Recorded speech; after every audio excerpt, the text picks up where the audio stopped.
बिस्मिल्लाहिर्रहमानिर्रहीम। अस्सलाम वालेकुम नाज़रीन, मेरा नाम है कैमान हामिद। शारह दस्तूर के एक नए एपिसोड में खुशामदीद। शारह दस्तूर दारुल हुकूमत के हवाले से प्रोग्राम होता है। दारुल हुकूमत में क्या हो रहा है, क्या नहीं हो रहा है, क्या होना चाहिए, इस हवाले से जो हमारे लीडरान हैं वो क्या कर रहे हैं, इस प्रोग्राम के अंदर हम डिस्कस करेंगे। और हम सिर्फ डिस्कस नहीं करेंगे, हम सिर्फ एक मोनोलॉग नहीं करेंगे। इधर बैठ के मैं प्रोग्राम सिर्फ एंकर करके आपको ये नहीं बताऊँगा कि मैं क्या सोचता हूँ इसके बारे में और मेरा क्या तबसरा है, और जो हमारे मेहमान होते हैं या फिर जो एनालिस्ट होते हैं उनकी क्या बातें हैं। सिंस प्रोग्राम बराह रास्त है, हम कोशिश करेंगे आज के प्रोग्राम के अंदर आपकी कॉल्स लें। हर प्रोग्राम में कोशिश करते हैं, अक्सर औकात कोशिश नाकाम हो जाती है, लेकिन आज के प्रोग्राम में आपको तरजीह दी जाएगी और आपके साथ हम प्रायोरिटाइज कर रहे हैं। तो प्रोग्राम के शुरू में ही आवाम की कॉल्स लेंगे, क्योंकि आवाम की बात चल रही है काफ़ी अरसे से। आवाम का जलसा, आवाम का जुलूस, आवाम का ये पूरा एक जो कल आया, पूरा एक क्लाउड आया KP से, आवाम जो जमा हुई डी चौक पे, आवाम जो कल बाहर निकली हुई थी सड़कों पे, आवाम के साथ क्या सलूक था पुलिस का, एडमिनिस्ट्रेशन का, आवाम का उस पर क्या रद्द अमल था, आवाम ने सोशल मीडिया पे जाके किस तरीके से अपनी फ्रस्ट्रेशन का इजहार किया, आवाम किस तरह बटी हुई है पॉलिटिक्स के हवाले से, आवाम किसको फॉलो कर रही है, किसको नहीं कर रही है, किसको फॉलो कर रही थी और अब किसको कर रही है। काफ़ी हालात भी बदल रहे हैं। हालात बदलने के साथ साथ जो आवाम है उसके तासरात भी बदलते हुए नज़र आ रहे हैं कुछ हद तक, लेकिन कुछ आवाम है जो अभी भी उसी लीडर को फॉलो कर रही है जिसको वो पहले दिन से कर रहे थे, और उन्हीं वजूहात के बेसिस पे फॉलो कर रही है जिसकी वजह से उन्होंने शुरू किया था अपने लीडर को फॉलो करना। उसी बिलीफ सिस्टम के तहत उनको अभी भी फॉलो कर रहे हैं। एंड ज़्यादा हमें उस लीडर को फॉलो करती हुई आवाम डेडिकेटेड नज़र आती है, और ज़्यादा हमें नज़र आती है कि वो एक डाई हार्ड फॉलोइंग है, वो है इमरान खान साहब की आवाम। वो इमरान खान साहब के फॉलोअर्स, इमरान खान साहब की जो PTI की पार्टी के जो जाले हैं वो ज़्यादा नज़र आते हैं हमें तादाद में। इस हवाले से सड़कों पे निकलते हुए, सोशल मीडिया पे ज़्यादा उनका एक हमें नज़र आता है, डिस्कोर्स नज़र आता है। उसके अलावा ज़्यादा एक्टिविटी भी उसी फॉलोअर की नज़र आती है। जबकि इस कंपैरिजन में अगर हम नून लीग के जाले को देखें, नून लीग के फॉलोअर को देखें, उनके वर्कर को देखें, या फिर सड़कों पे निकलने की तादाद को अगर हम असेस करें, या फिर जलसे जुलूस में जमा होने की तादाद को असेस करें, तो खान साहब का अभी तक कोई कंपेटिटर हमें सामने नज़र नहीं आया। कल इस चीज़ को थोड़ा बहुत चैलेंज होते हुए हमने देखा।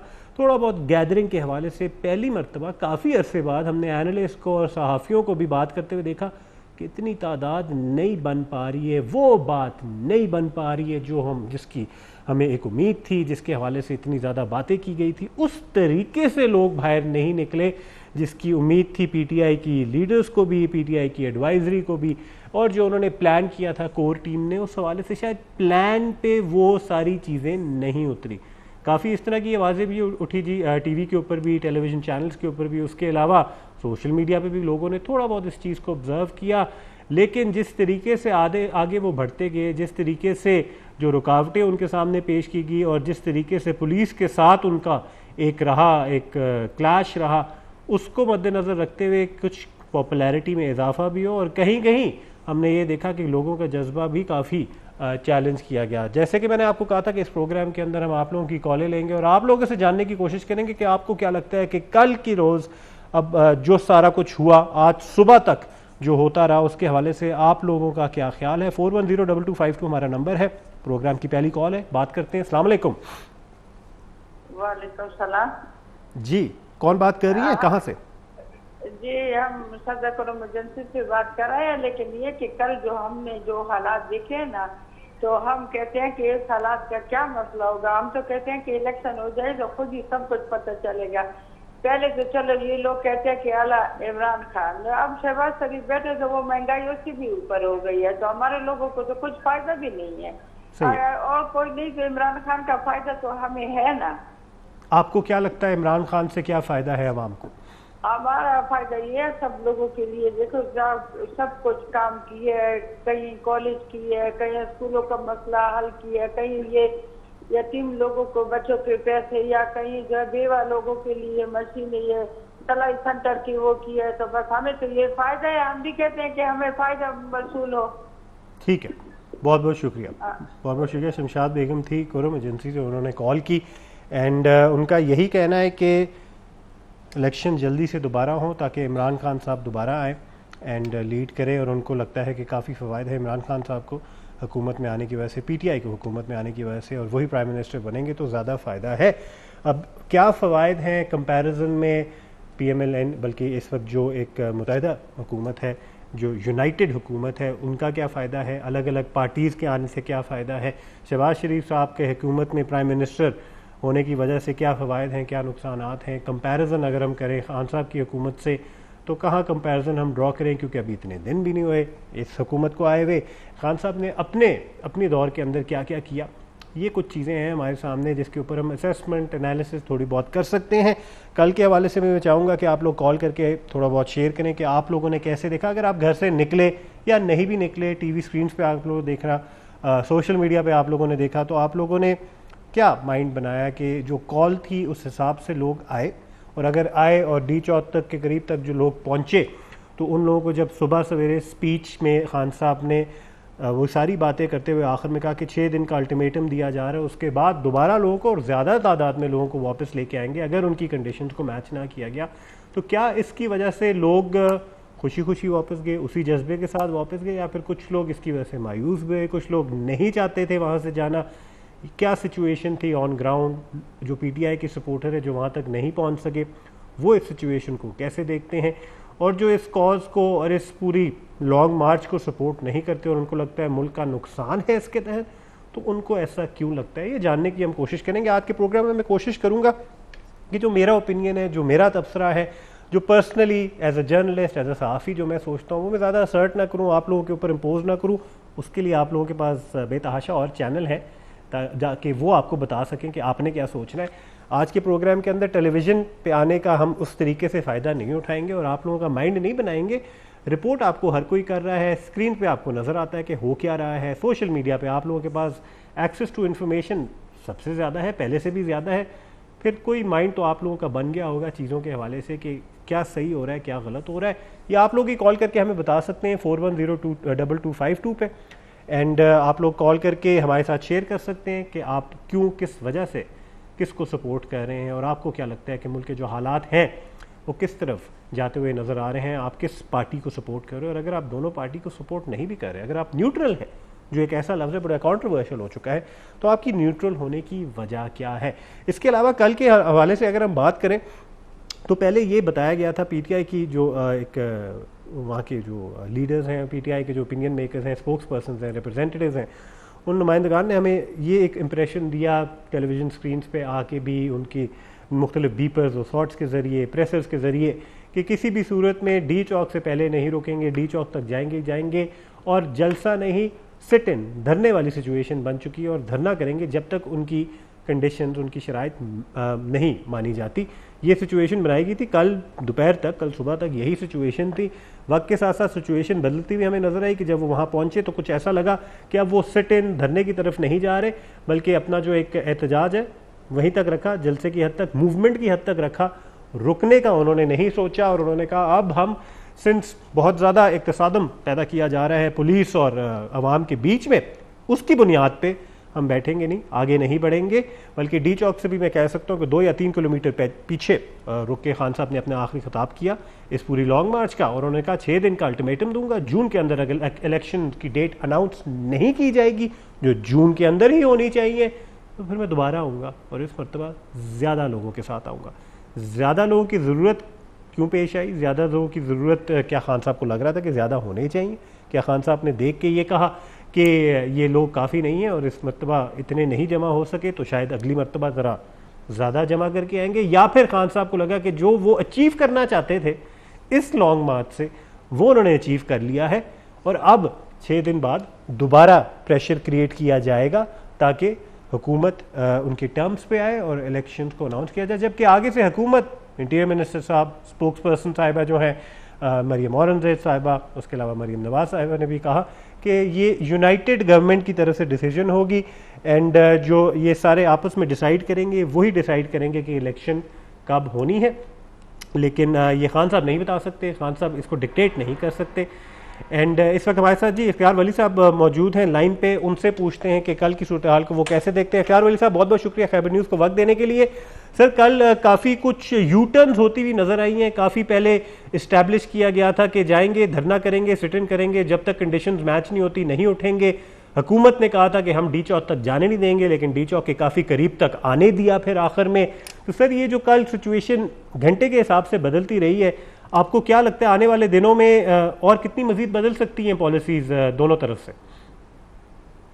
बिस्मिल्लाहिर्रहमानिर्रहीम। बहुत शुक्रिया राज साहब। सिचुएशन थी उसका ये था, मेरे ख्याल में खान साहब ने कोई ज्यादा ही उम्मीदें उसके वाबस्ता कर एक्सपेक्टेशन थी ये कोई 10 लाख 12 लाख सब लाएंगे, लेकिन पिशावर के लोग उनको उनको से बजरिया यहाँ मोटे तक आना पड़ा और 4 से और लोग से नहीं किए। फिर सवाबी के करीब उनका अंदाजा 1,000 लोग। लाहौर से आपने देखा कि फवाद चौधरी के साथ बंदे निकले, जो फकत महमूद साहब उनके साथ लोग थे। तो ऐसे हालात में उनको किया कि अब ताहिर कादरी भी उनके साथ थे। जैसे जैसे रात होती गई, सुप्रीम कोर्ट ने जिस तरह फैसला किया उस पर तहफ़्फ़ुज़ात अपनी जगह, लेकिन मेरे ख्याल सुप्रीम कोर्ट से इमरान खान की जो हवा थी, जो इनकलाब और आज़ादी का ये नारा लगाकर कि हम इनकलाब बपा कर लिए जा रहे हैं, आज़ादी लेने के लिए जा रहे हैं, तो उसकी वजह से सुप्रीम कोर्ट के फैसले मिल गया कि भाई आओ तुमने जहां तक आना। सुप्रीम कोर्ट ने आप H9 में कहा नहीं, हम तो दी तो जाएंगे। लेकिन फिर जब उन्होंने पीछे देखा तो जैसे जैसे कम पड़ती गई, रात होती गई, तो इनके लोग वापस जाना शुरू हो गए। तो मजबूरन इनको, और उन्होंने जो किया वो एक आसान है, वहां पे दरख्तों को आग लगाना, तोड़ फोड़ कर सरकारी गाड़ियों को नजर आतिश, वो जो इन्होंने, हालांकि इन्होंने बड़ा कहा कि we will remain very peaceful, हम बड़े पुरअमन है, कितने पुरअमन के वो भी आपने देखा। क्लाशनकोफ इनसे MP3 पिस्टल्स इनसे रिकवर हो रहे, इनके घरों पे 223 की रिकवर हो रही है। कुछ MNAs को गुलेले चलते देखा। तो ऐसे हालात में कितना पुरअमन लोग, तो ये तो हम की सर इस हवाले से ये जो सारे इल्ज़ामात हैं PTI के ऊपर, ये जो सारी चीज़ें जिसके हवाले से आप बात कर रहे हैं, तादाद के हवाले से, एमिनेशन के हवाले से, जो सादा तसादम पैदा किया गया, दरख्तों को जलाया गया, ये सारी चीज़ें ऑब्वियसली PTI के सपोर्टर्स के ऊपर डाली जा रही है। इस वक्त हमारे साथ गुल ज़फ़र खान साहब मौजूद हैं, PTI के नुमाइंदे हैं, उनसे पूछते हैं इस हवाले से। सर सबसे पहले हमें बताइएगा, तादाद के हवाले से आपका क्या नज़रिया है कि उस तादाद से लोग निकले हैं, या फिर ये जो कहा जा रहा है कि तादाद कम पड़ गई, लोग वापस जाना शुरू हो गए, क्या ऐसा कुछ हुआ? देखिए जी, एक तो मुझे नहीं आ रही थी, हम इतना ही समझते कि लाखों के कैलकुलेट कर रहे थे कितने लोग आएंगे, तो और एक तो इख्तियार कैसी होते हैं, हमको नहीं ना पता कि जितने हमने बंदे कराए थे 180 से ज्यादा तो गाड़ियां आ चुकी थी इस्लामाबाद में। अच्छा, दूसरी बात ये कि IB इस वक्त इनके अंदर काम कर रहे हैं, उससे ये फिगर ले सकते हैं कि कितनी गाड़ियां निकली थी और उसमें कितने बंदे थे, वो अपनी जगह। लेकिन जहां तक जाने की बात है तो हम तो वहां तक पहुंच नहीं पाए थे जब ये रोने धोने पे आगे पैर पकड़ना शुरू कर दिए कि भाई आप हमने करने, लेकिन गर्दन पे चोरी रख कर खुदा के लिए हमसे न मनवाए, आप इस तरह कर ले कि चोरी हटा दी 2-3 दिन के लिए, फिर हम अनाउंस कर देंगे। अभी तक तो इन्होंने यही हमारे साथ प्रॉमिस की है, और मेरे ख्याल से इसकी भी 2-3-5 दिन तक उसका पता चल जाएगा। एक जहां तक तादाद की बात है तो ये कोई नहीं था, बल्कि ये था बरसगीर का सबसे बड़ा लॉन्ग मार्च था, जो हमने देखी और मोटरवे की मर्दान से लेकर इस्लामाबाद तक। मैं हल्पन कहता हूँ, मैं 20 घंटे मसाफत तय करके इस्लामाबाद पहुंचा। और जहां तक दरख्त जलाने की बात है तो शायद कोई आंसू गैस से बचने के लिए कारकुन ने कोई दरख्त को आग लगाई है, लेकिन हमने मॉडल टाउन के तरह बच्चों को नहीं मारा है, न खवातीन को मारे हैं, न मर्दों को मारे, न को मारे। और इन्होंने 3 मार्च तो कर दिए, एक महंगाई के खिलाफ इन्होंने की, एक मौलाना फजल रहमान ने की, हमने इनको पानी पिलाया, इनको खाना खिलाया, हलवा शलवा के भी बंदोबस्त। यही लोग सर आप कहते हैं ये आग जो लगाई गई है ये PTI के सपोर्टर की तरफ से ही लगाई गई है, और ये आंसू गैस से बचने के लिए जान के ये आग लगाई गई है?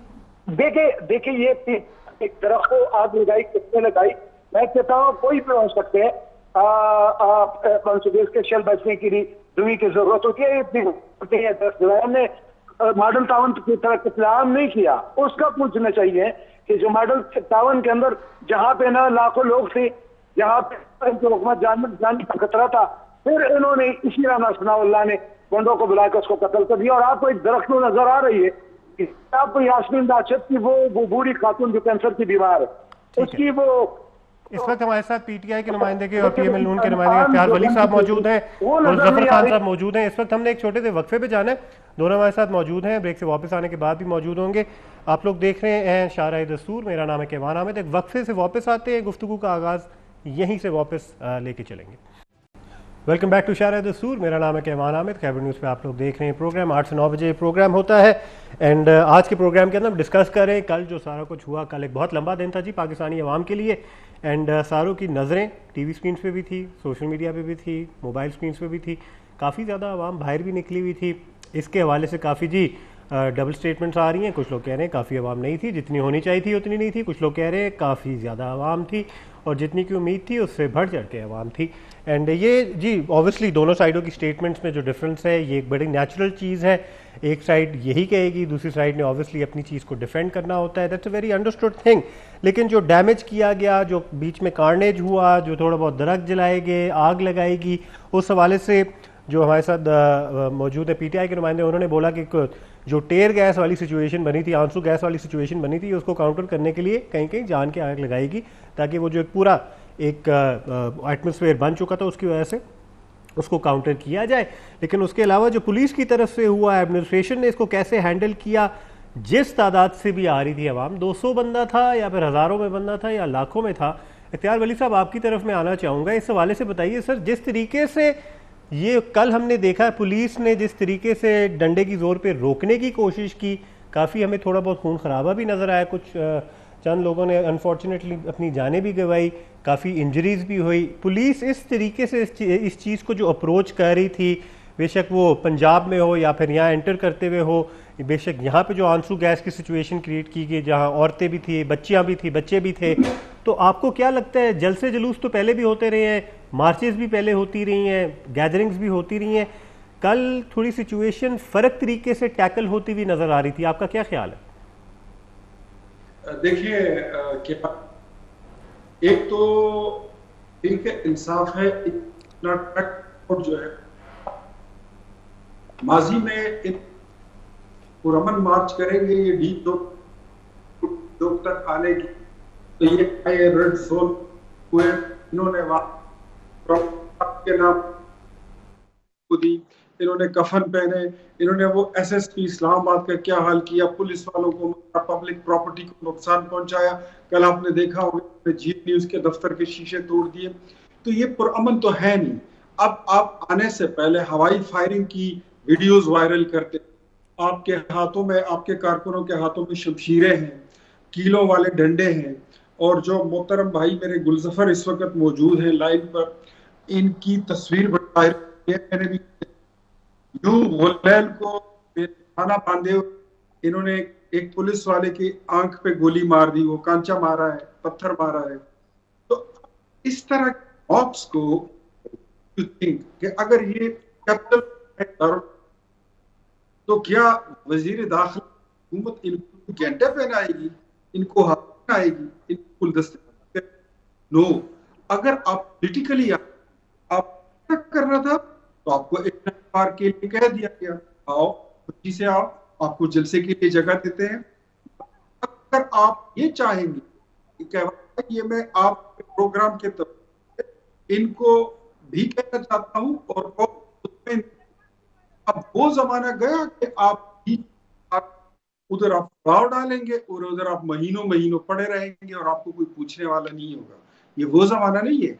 इनफैक्ट इमरान खान को न्यूट्रल एम्पायर खेलना पड़ा, और न्यूट्रल एम्पायर के साथ फिर आपकी खेल का आजमाइश भी शुरू हो। कितने अच्छे बॉलर, आप कितने अच्छे बैट्समैन हैं, आप कितने लीडर हैं, आप में स्पोर्ट्स स्पिरिट है, इनको अपनी तादाद से मालूम कमजोर हैं। और जिस तरह ये लोग आगे, इनका जो मॉब था, जो इनकी रैली इन आउट होती जा रही थी, तो इनके पास फिर इतने लोग नहीं थे। अब तो इनके पास टीएम्स भी। मुजफ्फर साहब, मैं जानना चाहूंगा इस हवाले से आप क्या कहना चाहेंगे कि जो पुलिस ने सब कुछ किया, इख्तियार वली साहब कहते हैं कि ये रिटेलिएशन में किया है।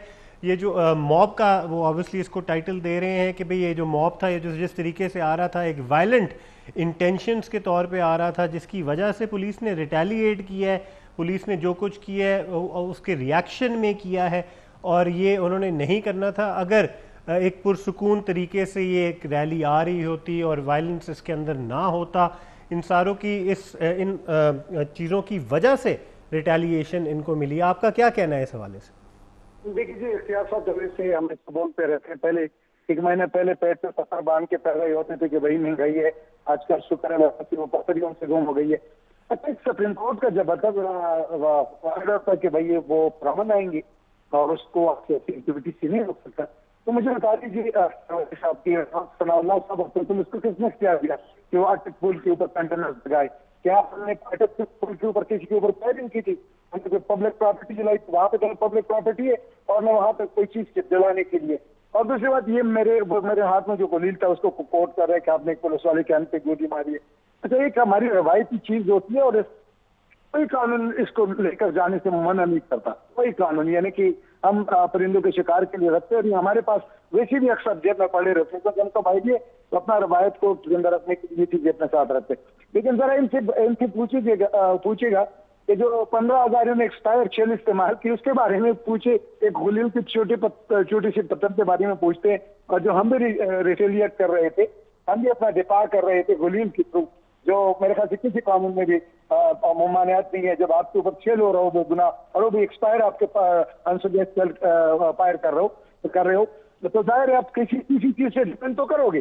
तो हम एक गुलील लेकर के और फिर भी लेकर आएंगे इंशाल्लाह। नहीं, सवाल ये है असल कि ये मुल्क का जो चेहरा है, ये दुनिया देख के कैसे हंस रही है। इनके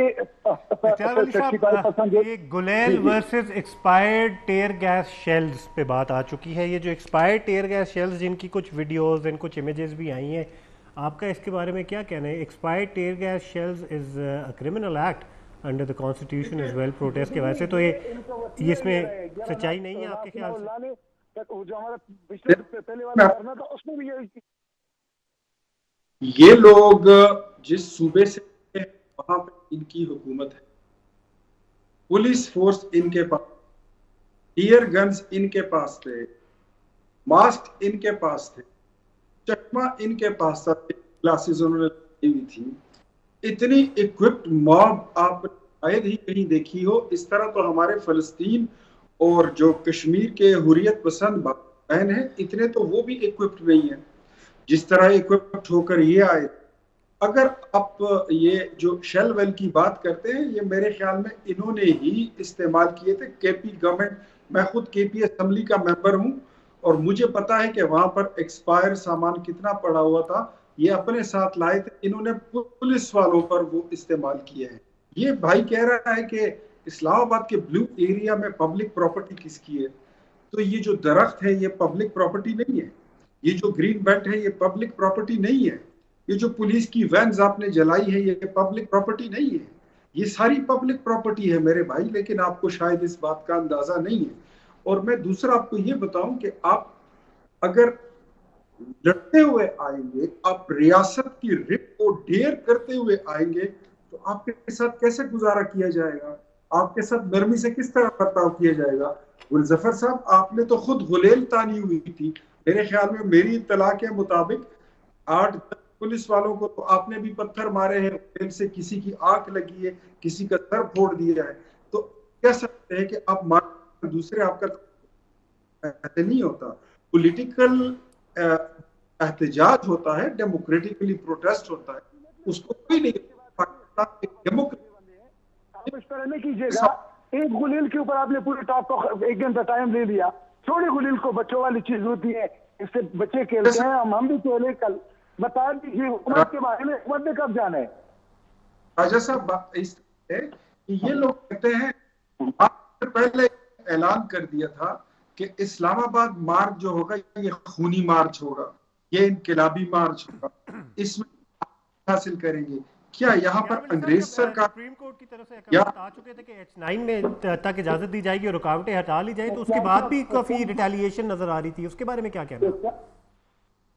जी जब सुप्रीम कोर्ट की तरफ से अहकाम आ चुके थे कि H9 में इनको जलसा करने की इजाज़त दी जाएगी और इनको रोका ना जाए एंड रिटेलिएशन आगे से नहीं होनी चाहिए, तो उसके बावजूद काफ़ी ज़्यादा एक नज़र आ रहा था कॉन्फ्लिक्ट, उसके बारे में आप क्या कहेंगे?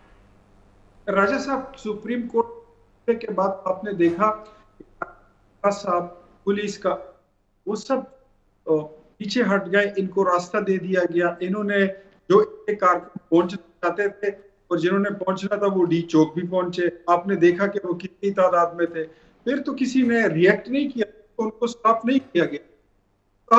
तो बर्डन जो है तो कोर्ट के शोल्डर्स पर अब वो जान। लेकिन ये है कि अगर इनसे कि भाई आप ये बताओ, ये आप हिंदू सरकार से आजादी लेने आ रहे थे, आप इसराइली सरकार से नहीं थे आप आजादी लेने, या अंग्रेज सरकार से वायदे के खिलाफ आपने कुछ करनी? इनफैक्ट आपसे तो सवाल आपसे ये बनता है कि आपने जो किया वो आपने किया, और आपने का नाम देकर जब आपका इमरान खान वजीर आजम हो, तो इसका मतलब ये है फिर तो ठीक है।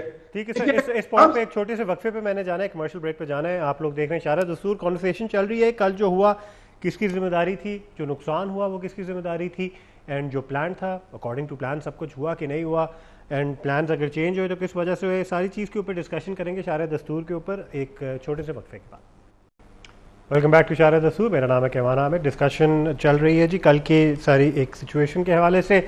मैराथन ट्रांसमिशन चल रही थी मुख्तलिफ न्यूज़ चैनल्स के ऊपर भी, हम बड़े तबसरे भी कर रहे थे। ऑब्वियसली स्टूडियोज़ में बैठ के जो इन्फॉर्मेशन हमें रिपोर्टर्स से मिल रही थी, on field reporters, the brave reporters, जिन्होंने obviously they were putting the life at stake to report for us and आपकी कंजम्पशन के लिए हम जो सारी इन्फॉर्मेशन वहाँ से लेके आ रहे थे स्टूडियो में आपके सामने रख रहे थे, उसके ऊपर एनालिसिस भी कर रहे थे। इस सब के बाद हुआ ये कि सुबह 7 साढ़े 7 बजे जब खान साहब ने फाइनली खिताब किया after reaching close to his destination जो डी चौक थी, वहाँ पे उन्होंने खिताब किया। सारी बातें पहले तो कौम के जज्बे के ऑब्वियसली उन्होंने सराहा जो उनके साथ आई, उस हवाले से उन्होंने काफ़ी ज़्यादा कॉन्फिडेंस बूस्टर भी दिया, उस हवाले से काफ़ी लोगों को उस हवाले से अप्रिशिएट भी किया। लेकिन उसके बाद उन्होंने कहा कि सिंस सिचुएशन थोड़ी बहुत आउट ऑफ हैंड होती हुई नज़र आई पिछले दिन, तो उसको मद्देनज़र रखते हुए वो नहीं चाहते थे कि पुलिस फोर्सेस के बीच में और आवाम के बीच में लड़ाई हो, मज़ीद नुकसान हो, मज़ीद लोगों का नुकसान हो या फिर पब्लिक प्रॉपर्टी का नुकसान हो। इसके बेसिस पे उन्होंने कहा कि 6 दिन का अल्टीमेटम देंगे हुकूमत को, जिसके अंदर वो डिसाइड करेंगे, डिसीजन देंगे कि इलेक्शन कब होगी। They have to give a date and उनका यही कहना था कि जून के अंदर होनी चाहिए, वरना दोबारा आएंगे। अब सवाल ये उठता है कि ये दोबारा आने के हवाले से पॉसिबिलिटीज़ कितनी ज़्यादा है, क्योंकि शेख रशीद साहब ने भी कहा है कि नौबत नहीं आएगी दोबारा आने की, क्योंकि सब कुछ ठीक हो जाएगा और इलेक्शन अनाउंस हो जाएंगी। उन्होंने ये किस बेसिस पे बोला, ये भी एक लम्हा फिक्री है। ऑब्वियसली इसके हवाले से भी हम थोड़ी बहुत एनालिसिस कर सकते हैं। इस वक्त हमारे साथ फ़ोन लाइन पे इख्तियार वली साहब मौजूद हैं, उनसे ही जानना चाहेंगे। सर, 6 दिन का जो अल्टीमेटम दिया गया है इस हवाले से आप क्या कहेंगे? 6 दिन बाद शुड वी प्रिपेयर कि दोबारा इस्लामाबाद को सील किया जाएगा, दोबारा इस्लामाबाद की रोडें ये सिचुएशन फेस करेंगी, दोबारा डी चौक पे जो दरख्त रह गए वो दोबारा जलाए जाएंगे? क्या हम प्रिपेयर हो जाए, इस्लामाबाद के बासियों को सेंसिटाइज करना शुरू कर दें, या फिर आपको लगता है ये 6 दिन वाली सिचुएशन नहीं आने वाली? जी इख्तियार वली साहब, आपको आवाज आ रही है?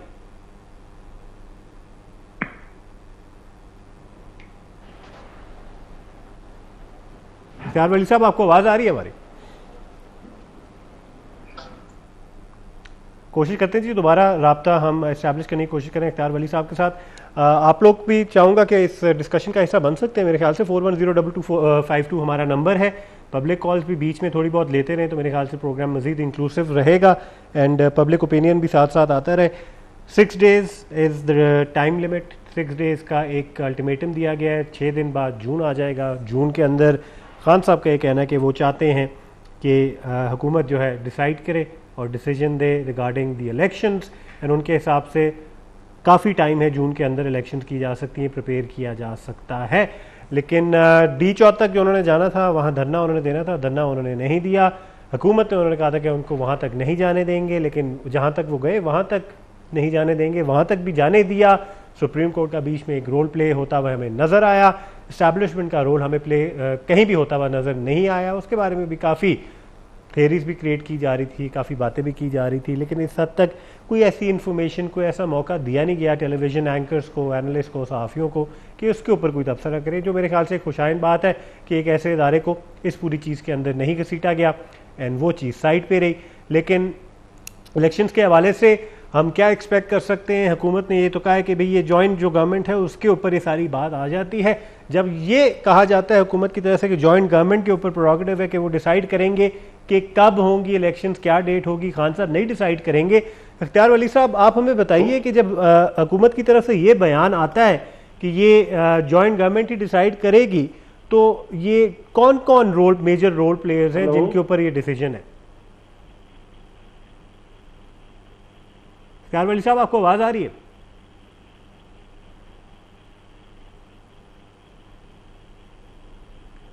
जी इख्तियार वली साहब, आपको हमारी आवाज आ रही है?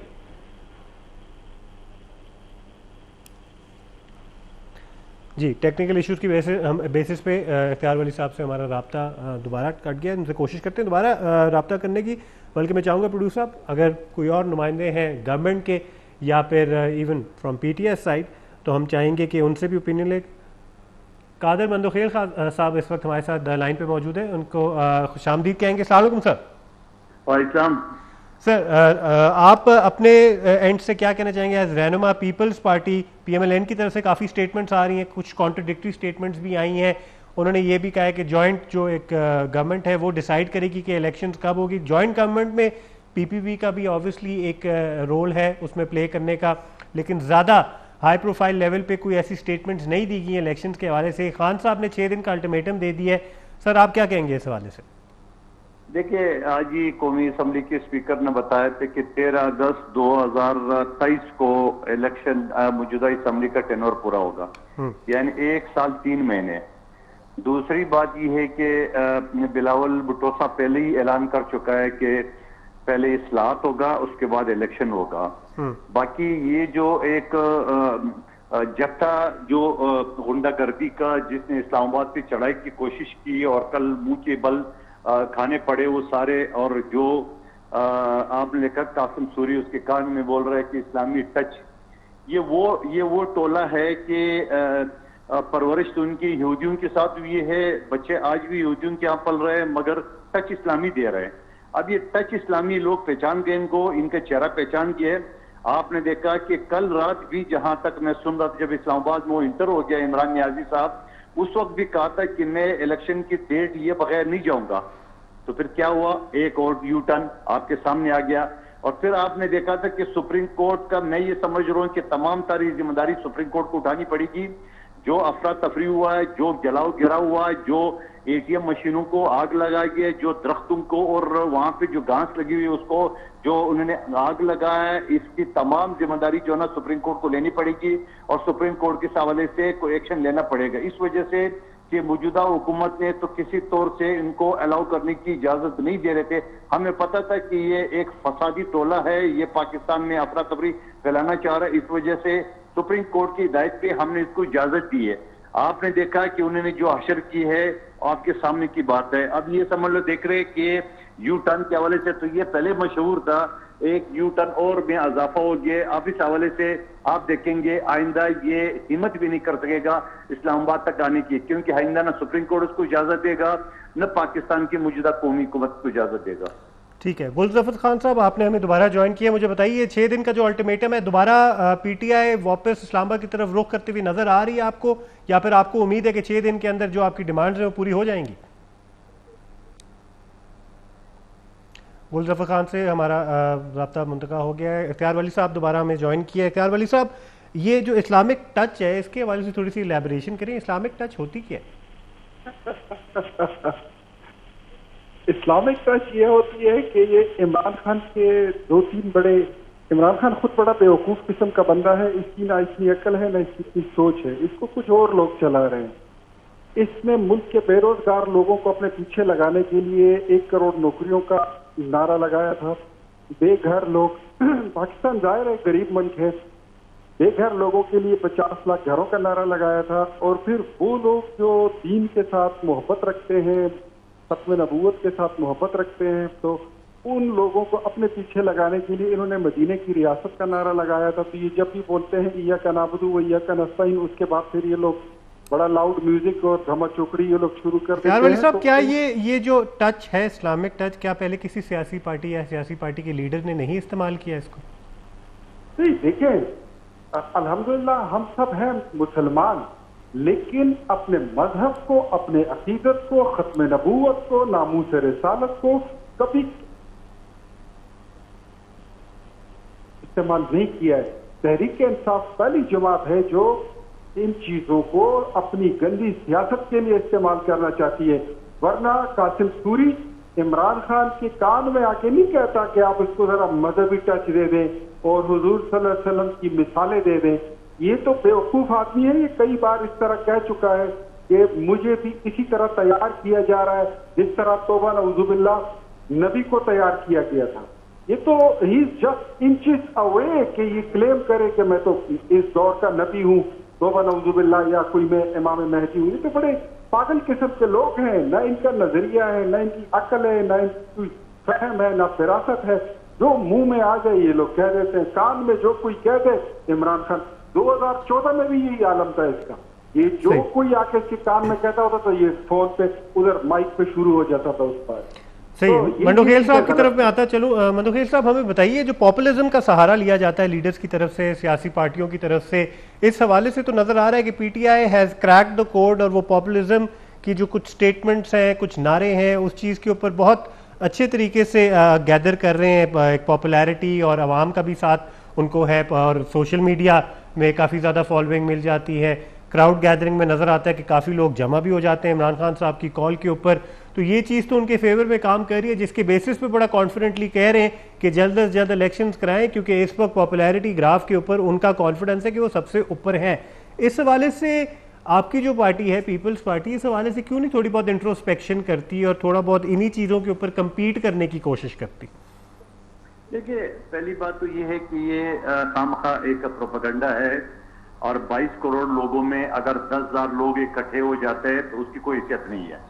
मेरा हल्का NA 249 जहां हमने पीटीआई को शिकस्त दी है, और ये सीट पीपल्स पार्टी को 33 साल बाद मिली है।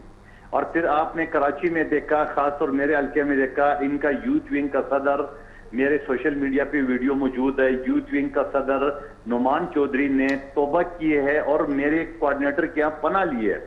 और कराची में जहां इनके 14 MNA हुआ करते थे या 13 MNA है और 29 MP है, सदर पाकिस्तान, गवर्नर सिंध, ये सारे मौजूद। आपने देखा नमाज चौरंगी में टोटल आपको 200 या 100-150 से ज्यादा लोग आपको नजर नहीं आए। और फिर बलूचिस्तान में आप जब रात गए 2 बजे, कुछ 150 लोग असम्बली में, बलूचिस्तान असम्बली के सामने जमा हो गए, वरना दिन भर आपको नजर नहीं आया। पंजाब में, लाहौर में, बाकी पंजाब को तो छोड़िए, लाहौर में इनके 200-300-400 से ज्यादा लोग नहीं थे। इनकी हुकूमत पुख्तनख्वा में पिछले 9 साल से वहां कुछ लोग ये जरूर ले आए, मगर ये सारे मिला के भी आप भी अगर तजिया कर रहे हैं तो जो डी चौक या इस्लामाबाद पहुंचे, सुप्रीम कोर्ट के हुक्म के मुताबिक भी ये आपको ज्यादा से ज्यादा 8-10 हजार से ज्यादा आपको लोग नजर नहीं आए। और जब गाड़ियों समेत एक गाड़ी में 4 आदमी, इस तरह तो सैकड़ों हजारों गाड़ियां बन जाती है। सवाल ये है कि ये पॉपुलरिटी आप उसको नहीं कह सकते हो। अगर आप जलसे जुलूस देख ले तो जमात इस्लामी के सबसे ज्यादा जलसे जुलूस होता है। अगर आप TLP देख ले तो पंजाब में सबसे ज्यादा उनकी, जो पंजाब में एक भी सीट उनकी नहीं है। अगर आप मौलाना फजल रहमान साहब की पार्टी के देख ले तो उनके सिंध और पंजाब में सबसे ज्यादा जलसे जुलूस होता है। तो सीट कहाँ है उनके पास? सीट तो या पीपल्स पार्टी के पास होती है या नून लीग के पास। तो सवाल ये कि आप चंद हजार, जिसको मैं ज्यादा से ज्यादा 8 से 10 हजार कहूंगा, अगर वो इकट्ठे हो गए और जिनको उन्होंने एक बता दिए। और कल रात की बात है, 12-1 बजे मैं इनको सुन रहा था, जब इस्लामाबाद में इंटर हो गया, उन्होंने बोला मैं यहाँ से तारीख लेके बगैर नहीं जाऊंगा। आप मुझे बताओ जो उनके वर्कर जिन्होंने आंसू गैस के सारे धुएं भी खा लिए, सूंघ लिए, और बहुत सारे लोगों ने धक्के भी खा लिए, पेट्रोल भी खर्च कर लिए, खर्चा भी कर लिए, वो इस्लामाबाद आएंगे क्या? वो 6 दिन बाद दोबारा आएंगे? और 6 दिन बाद राना सनाउल्लाह मजीद तैयारी करेगा, क्योंकि 6 दिन बाद मुझे यकीन है बहैसियत सुप्रीम कोर्ट के वकील का, सुप्रीम कोर्ट उसको दोबारा इजाजत नहीं देंगे, क्योंकि धोखा सुप्रीम कोर्ट को भी दे दिया है। सुप्रीम कोर्ट ने उसको H9 पार्क के जलसे का कहा है, ये डी चौक पे बसी तो क्या है। सुप्रीम कोर्ट ने बोला कि आप हुकूमत के साथ बैठ के मुज़ाकरात करो। कल 10 बजे सुबह वहां से वो फरार हो गए, आए हाजिरी लगा के भागा। तो ये सुप्रीम कोर्ट का भी contempt of court already supreme court में दाखिल हो चुकी है, वो भी चल रहा है। इनके खिलाफ जो दरख्तों को जलाने की FIR भी दर्ज हो चुका है।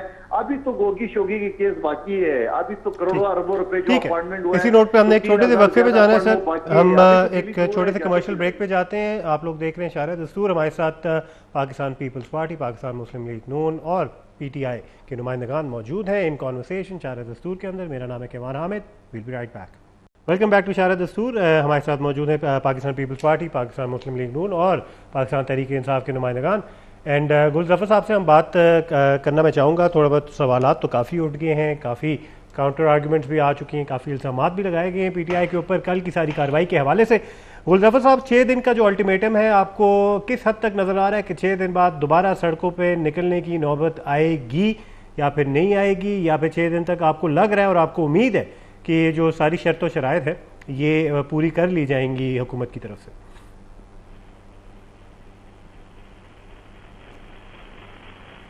अब तो बिल्कुल खराब हो गया जी। अब आपको आवाज़ आ रही है मेरी? गुलजफर साहब, मैं पूछ रहा हूँ कि आपको कितना लग रहा है कि 6 दिन के अंदर आपकी शर्त शराइत सारी मंजूर हो जाएंगी और दोबारा सड़कों पर निकलने की नौबत नहीं आएगी, या फिर दोबारा 6 दिन बाद जो अल्टीमेटम दिया गया अगर वो 6 दिन में पूरा ना हुआ तो खान साहब दोबारा कॉल देंगे और कौम ज़्यादा तादाद में उनके जो फॉलोअर्स हैं बाहर निकलेंगे? देखिए जी, यार इसमें बहुत ज्यादा शोर आ रही है आवाज। आप बोलिए, हमें आपकी आवाज़ क्लियर आ रही है। हेलो,